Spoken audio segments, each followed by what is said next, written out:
I'm Klopfanstein at Fort St. Louis in Rome, where a pro-democracy protest has brought people from as far away as Blue Mountain Lake.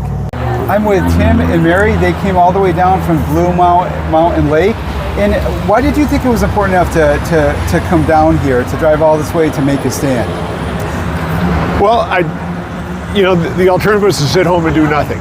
And, you can't just do that. If you're not willing to stand up and be counted, then, what's the sense? Your sign says, I need to be able to tell my grandchildren I did not stay silent. Stay silent. What is it that you're not staying silent about? Just looking over, the status quo. There's just too many things to say. If you're not angry at what's happening in Washington, D.C., and then you're just not paying attention. And again, you can sit home. I can sit home and have coffee with the firemen right now, but I'm here because I think it's important to resist. What do people in your town think when you do go home and you do have coffee with them? What are their thoughts at the moment? I mean, has anyone's support for Trump weakened because of what's happened? Well, Blue Mountain Lake we're in Hamilton County, which is a red county in northern New York. Elise Stefanik's congressional, very red. But Blue Mountain Lake is a very little blue spot in the red county. And it's very artsy, right? Yes, very exactly. artsy The museum and the art center, and and more educated population. Yeah. So we have neighbors who also support. They go out and rally, and we have during the last election, postcard writing parties, and we write to Elise Stefanik and Chuck Schumer. I mean, we're fairly well organized for a tiny. In the county, we're a very, very small minority. There's very few Democrats compared to Republicans, but Blue Mountain Lake, we're one of the few voting districts in our county that voted against Stefanik and against Trump the last election. So what is it that you want your grandchildren to hear you say with your voice that you're not being silent about? Democracy is a participation sport. You can't just sit back. Nobody's going to fix it for you. You have to get out there and do what you can do. Now, some people can't do some things, but everybody can do something, and you just can't sit and wait for somebody to do it for you. You have to get out there. And there are Trump supporters. There's no doubt, and we associate. You can't throw a dead cat around our Blue Mountain Lake Trump supporter.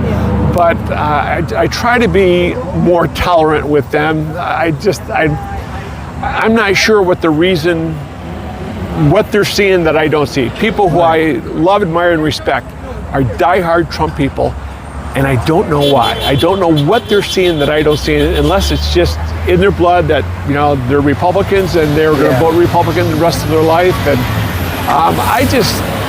I want my grandchildren to know that I fought for them. We were just talking about on the way down here. I'm not sure we're going to see it like the way it was in the old days in our lifetime. The old days meaning 10 years ago. Yeah. Right. Yeah. I mean, so much. It seems like we've lost so much. Right. I mean, our constitutional protection, just the security of believing that there are certain rights that we had that nobody would violate. That there's going to be due process. That's gone. And it's a terrifying thought. I mean, people could come right here. ICE could come right here and just take that person, this person. They could take me. Yeah, and there's no due process. Next thing you know, you're in El Salvador or down in Alligator Alcatraz or And I something. could disappear forever. Yeah, exactly. So if you don't stand up now, it's over. You got. I'm with Regina, who's one of the organizers of the event, and you were telling me there's also like a new group that's formed. Yeah, it's a group of folks who used to sit around and have coffee once in a while, and one day we said, I think we're the Concerned Citizens of Rome. So that's our name now, and we decided we'd try to hold a weekly rally. What are you concerned about? We're concerned about the fascist takeover of our government. We're concerned about our voting rights being taken away. Gerrymandering has to stop. We're concerned about loss of funds to Medicaid.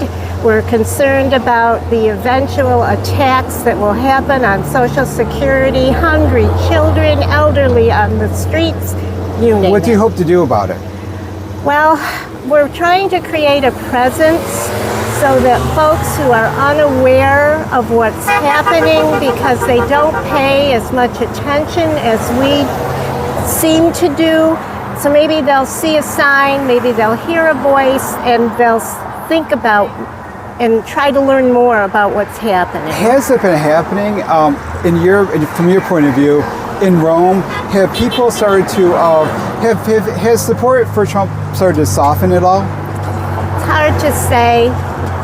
It's very hard to say. I'm not sure that it has, and maybe in the next few weeks and months we'll start to see that as we continue to raise our voices for freedom.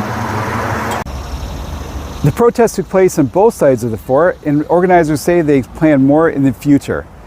In Rome, I'm Ron Klopfanstein for 95.5 FM, The Heat. This is Ron Klopfanstein. Meet me in the hot seat every Monday at 5 p.m. for Hot Seat Media Mondays on 95.5